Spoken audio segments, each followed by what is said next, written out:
the different sections of Norway are very different from one another, like Eastern Norway versus Western Norway and Northern Norway, and they each have their own individual culture, it seems. If I were to take all of the cities and put them into one and describe them, I would say that it's very modern, up-to-date, very clean. I get a very big feeling that it's just very clean and orderly in Norway. Their transportation systems are excellent. For example, they have the bybane, which is the city train in Bergen that goes through most of the city and to the church or to the main city or even to your apartment. That would just run right through town. Or for example, in Oslo, you have many different methods of transportation. You have the trikk, which is like the city tram, which is much like the Bergen bybane. But you also have the subway, and you have the senior couple had a car, but we didn't necessarily, but we could travel by car. And then my favorite way to travel in Oslo was with the bysykler, which are the city bikes.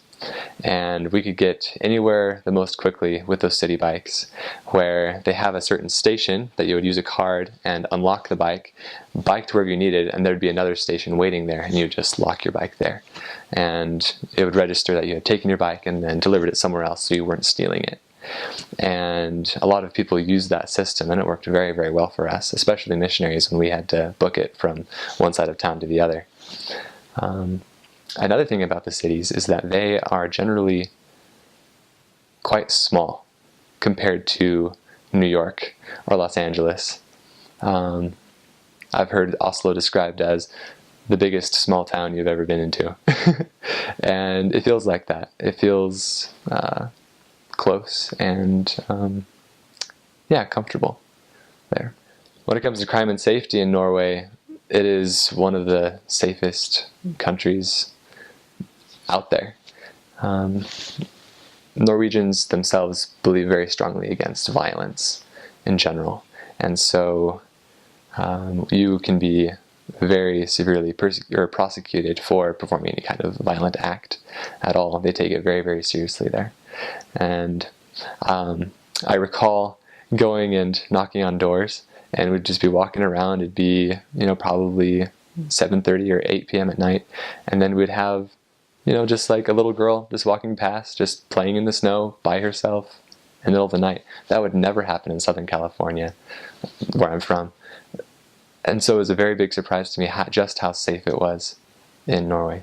Norwegian houses are generally very colorful, and they're beautiful, and Norwegians like to take care of their homes and of their gardens. Generally for work, it really depends on where you are. So for example, in Western Norway, in the cities of Bergen and Stavanger, my favorite areas, they work on, what are they called? Oil rigs.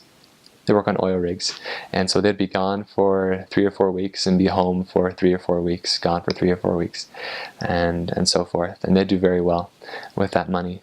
But on their 3 or 4 weeks off, they would take it, mountain biking, road biking, swimming, going camping with their family. And yeah, they have a very comfortable, enjoyable lifestyle. Norway is a very rich country. There's virtually zero poverty there. You'll hardly ever see homeless people. If the people don't have a home, basically the government will get them in a home and help them out until they can get a job and working. So some of the poor people have it better than the people in the U.S., like the middle class people in the U.S. But in Norway, there's a huge middle class of people, and there's very few rich or poor people. They just have an enormous middle class where everyone's about the same because of all the taxes that they have and everything like that. In Norway, there's an enormous, especially if you're in the larger cities, there's an enormous amount of refugees from other countries. So that's a majority of the people that you'll teach are these refugees from Africa and Spain and all these different countries that are there, mostly African countries. I've met someone from almost every country in Africa at some point while I was there. But they just live there, and they'll help them find jobs in Norway and help them learn the language and everything like that. And you'll meet them everywhere, and they're all super nice. But daily life, public transportation is huge there. Everyone basically takes the bus. A car is so expensive there. Very few, like not very few people, but a lot of people will just rely on the public transportation. It works really well there. Missionaries have no problem getting around. There are cars for missionaries there, but not in every area. Very few of the areas have cars. Work, a lot of the people there just have normal jobs like you'd have here in the US. There aren't very many. Oil's a huge deal there. So a lot of people will work with the oil companies, and they'll be in certain areas in Norway. When you're a missionary, there'll be families from America or other countries that are moved over there for oil that are members. Shopping in Norway, every city has like a center, like a midpoint, where it's basically like you just walk the streets. They're like too narrow for cars to get in, and so you have to park on like the outsides of it. But it's like a shopping area where there's just like food stores and shopping, like clothes stores, and you just kind of walk through, and all of them are like really pretty and nice. And that's where you'll do most, like you're talking to people you're contacting is in these cities if you're a missionary. But everything is super expensive there. Everything will be about 5 times more expensive there than it is here, just because the cost of living is so much higher there. I think just overall they're very just environmentally aware. So you have a lot of people that actually, use the bus, you take the trains. Their train system's actually, very, very well developed. And so, yeah, whereas in the United States, you get on a bus and there's maybe like 2 other people on there with you. Whereas in Norway, you get on and throughout most of the day, it's packed. As far as work goes, they're morning people. I don't know how they do it, but compared to the US, where most jobs are 9 to 5, they go from 8 to like 3. And they usually only work 7-hour work days too. Like I said, they value more their free time and, spending time with their kids and with their families. So they take less money for just, more time off. Well, crime in Norway, it's almost non-existent. It's ridiculous how safe you feel pretty much everywhere. You can walk anywhere in Norway. Like I've heard of most, different missions where they have, okay, we don't go this place in the area. Like, you want to stay away from this area at this time of night or whatever.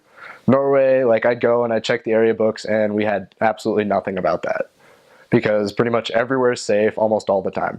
As far as housing goes, most people live in a lot smaller houses than, their economic situations would say they can.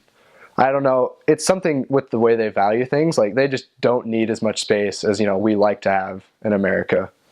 So they get along a lot better just in smaller areas. They like to be more so, just humble about their housing, I guess you could say. Like they'll say, I don't need this much land. Like we can live on a lot smaller. Like, more people could live next to us if we, don't take up so much space. And so they don't. And, I thought that was actually kind of cool that they were a little bit more, conservative in that way. They thought, we'll use less resources, we can get by on less, so, more people can have more. And it's something that's really helped their, country out a lot. There's a lot less poverty in Norway, just in general, too. The government takes care of everyone really well. As far as what you have people doing for work, you have a lot of I'd say a lot more common jobs. Like, you have a lot more people, just working in construction, working, fixing telephone wires, or doing just a lot of, I'd say just, manual labor as compared to the US where it seems like everyone's working an office job. You have a lot less people, I'd say, working office jobs than you do in the United States. But that's the thing, they get paid a lot more in Norway too for doing manual labor and for doing everything else. Like, for instance, one of my friends from my last areas is coming over, to spend about a month vacation in the US, and he's working as a grocery store clerk. and he's making a ton of money doing that. And he can afford to come to the United States for a month just off of his grocery store clerk salary. All my friends laugh at that. We thought, oh, let's just go work in Norway for the rest of our lives. It's great. I'd say the minimum wage is about maybe $25 an hour or something like that. It's really good. So yeah, they just make sure everyone's paid really well over there. As long as they're working, then they're going to get paid well. I think the idea behind that is they don't want you on welfare. So, if you're on welfare, you're doing pretty well as well. It's just if you have a job, then you're going to be doing better. So, they have a nice system over there just to try to help people to find jobs as well. Usually have a very large government building kind of in the downtown areas of each town that's dedicated to, helping people find jobs. Actually, there's one thing in general in Norway that's a little bit different than most places. Norway is becoming much more of a melting pot of just different cultures than it has been, traditionally, and a lot more than most European countries are now. Because a lot of people will, if they have problems in their own country, they'll flee to Norway. So we talk to a lot of people from, different countries in Africa, different places in the Middle East, a lot of people even too in the Eastern Bloc of Europe. Would just come to Norway because, things are better, or, a different conflict broke out and they had to leave their country for some reason. So we'd end up talking to a lot of people from, different countries in Africa and everything. I remember we got invited to play soccer just one P-Day with one of our investigators who was from, Rwanda. And we were just playing soccer with a bunch of these other people, who were refugees in Norway.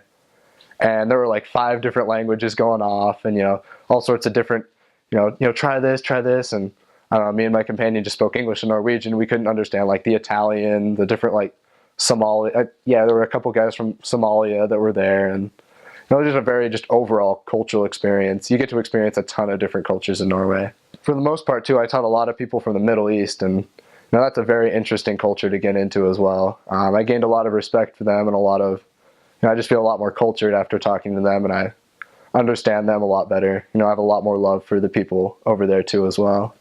I'd say one of the main differences too is, and you'll notice this throughout a lot of the European school systems, is they specialize a lot sooner. You get to specialize in high school whether you want it. I remember there's like a sports line for, people who are either end up doing a lot of manual labor or just going to professional athletics. There's just kind of the general line if you keep going with, math, sciences, English, and everything else. And then there's a couple other different lines. Like I remember there's this, it's the same kid who, we talked a lot about, just he wanted to be Mormon because of the lifestyle. He was studying to become a carpenter in high school and had already made a ton of money, just working internships and everything else, becoming a carpenter.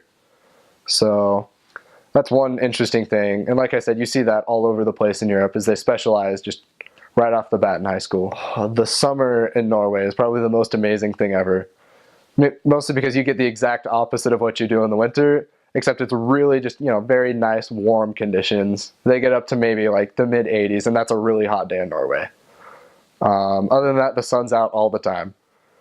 And so, just you're walking around in the middle of the street, you look down at your watch and, oh snap, we need to be home like right now. It's 9 o'clock and the sun's still up in the sky and it's not going down for the next couple months. So, it's crazy.